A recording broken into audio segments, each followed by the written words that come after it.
Ja.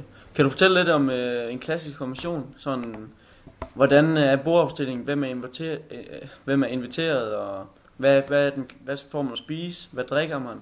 Hvor meget drikker man? Og så videre. Hvad er tid på døgnet? Og sådan noget.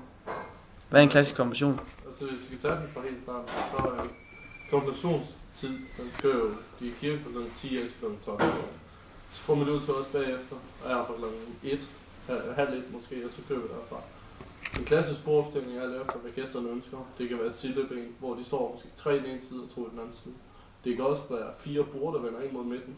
Men konfirmanden dækker altid længst væk, og sørger for at have så mange, og så få, der vender med ryggen til som muligt.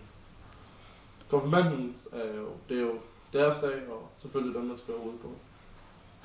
Angående med mad for eksempel, det er mest laks. Hvad så? Lad mig starte forfra.